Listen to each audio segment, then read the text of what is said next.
What's good guys, welcome to another video, and as you can see from the title of this video, today we're going to talk about everything you need to know about wet dreams. Do they count as a relapse? How can you avoid them? And what are the actual consequences of having a wet dream? Before we're gonna hop into the video, if you like this type of content, please subscribe, like the video, and feel free to follow me on Instagram. It's in the description link down below. Let's hop into it. Alright guys, so we have two types of wet dreams. The first wet dream is a sexual wet dream, and the second type of wet dream is a non-sexual wet dream. One is gonna drain you and the other one will not. You've probably guessed which one is gonna drain you. The one that will drain you is a sexual wet dream, right? A non-sexual wet dream will not drain you. It's as simple as that. Now the way to know and the way to understand of whether you have a sexual wet dream or a non-sexual wet dream is very simple. Are you dreaming? Are you having a sexual dream? And in your sexual dream, you might actually be having sex. And then guess what happens? You wake up and you're like, crap, I just busted. What is going on? That is a sexual wet dream. A non-sexual wet dream, actually a lot of times you will sleep through it and you will just wake up like normal and you're looking, shit, what has happened, right? But you're not aware of the dream anymore. You didn't remember the dream and you probably did not even dream when it happened, right? So this one, the non-sexual wet dream, is biological. This one is simply normal. It's going to happen. You're going to be having these types of wet dreams because they're going to be normal. If you hop on this journey of semen retention, guys, this is going to happen. It's just your body cleansing itself. There's nothing wrong with this. You're not going to feel drained whatsoever. Nothing is going to happen, right? This is normal. I hope this is actually happening to you, right? This is what you want. Your body needs to clean itself out. This one is unnatural, right? This is physiological. This is pathological. Maybe a bit difficult to understand, so I wrote it down in easy words. This one is unnatural. You know, it still means you can have them. I used to get them back in the day as well. So this is something crucial to understand, guys. Whenever you get a sexual wet dream, it's not like a relapse, right? A relapse is way more draining. And whenever you just get a sexual wet dream, every now and again, maybe every few months, right? You know, it's of no concern. Yes, you're gonna feel a little bit more drained for the next 2 days, but in no time, you're just back on the streak and you're just back feeling good again. When you should be concerned though, is when these start to happen more frequently. When these happen more frequently, you will actually start to feel more and more drained, and overall you're not as clear. You start to gain more and more brain fog, right? You just overall start to create more and more brain fog. Overall, you know, you're gonna get the best benefits, you're gonna feel best throughout the day, from day to day, when you don't have any sexual wet dreams. It's completely possible, guys. I don't have sexual wet dreams anymore. I used to get them many freaking times, but now, no, it's not happening anymore. So you might ask yourself, well, what is causing the sexual wet dreams, right? What is causing the sexual wet dreams is, first of all, drinking alcohol. If you're still drinking alcohol, you're gonna be getting these sexual wet dreams, you see, because what alcohol will do is that it will lower your vibration. It will lower your vibration and you just feel so much more lustful as well. You understand, right? When you drink alcohol, overall, you're just gonna feel more lustful. You're just way more aimed towards low-level behavior, so that is actually what you're feeding to your mind and to your soul. So, you're just a lot more likely to actually have a sexual wet dream.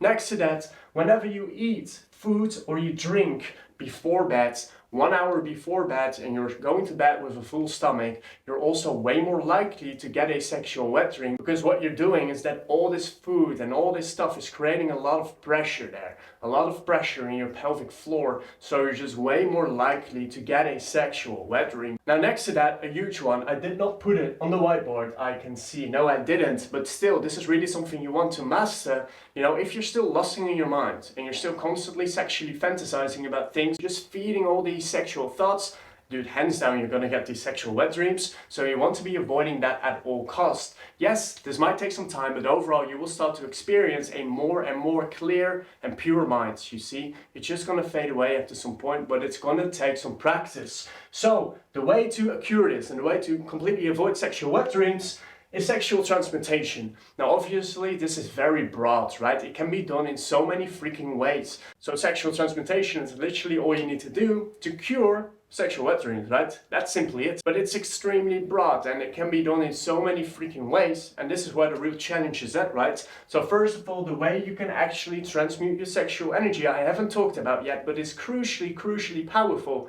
is Bhakti Yoga. What is Bhakti Yoga? No, it's not doing yoga poses, even though that's going to help you transmute sexual energy as well.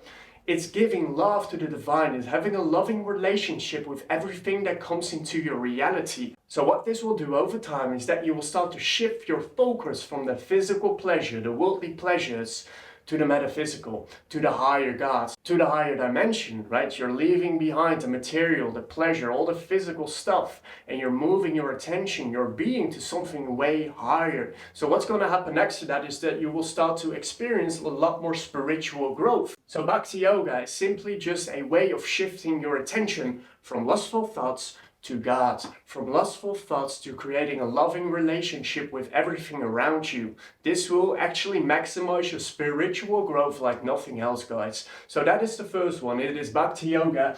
Obviously, next to this, we have exercise. You want to be exercising. Doing any type of cardio activity is amazing. You know, you're just burning off this energy. So next to exercise, I put mat. What I mean is meditation, right? Because what happens is when you start meditating, right? This can even be 5 minutes every single morning. What you will do is you will start to create more awareness within yourself, which allows you to observe sexual thoughts. When they pop in your mind, you start to become aware of your thoughts and you start to realize and create a gap between you and the thoughts. You see, when you're completely unaware, you're just simply very unconscious. What happens is that your thoughts and you are one. You think you are your thoughts. But what you will start to realize is that once you stop meditating, you're like, hey, hold on. I'm not actually my thoughts, you see, because I can observe them. If I can observe my thoughts, then who is thinking my thoughts, you see?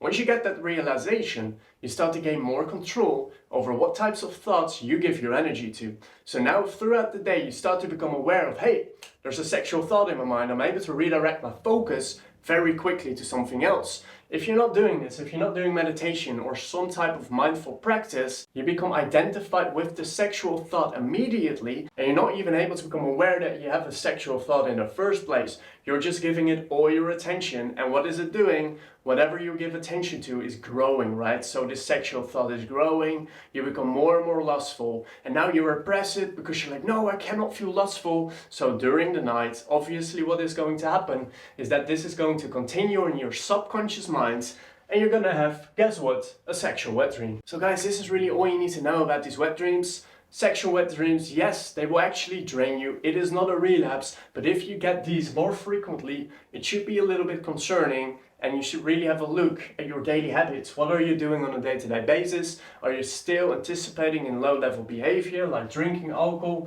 or are you still eating and drinking right before bed? I used to get a lot of sexual wet dreams back in the day because of this. You know, I was drinking, especially drinking before bed or eating very spicy food before bed. I would get wet dreams, man. Seriously. So this one really helped me personally. And Bhakti Yoga.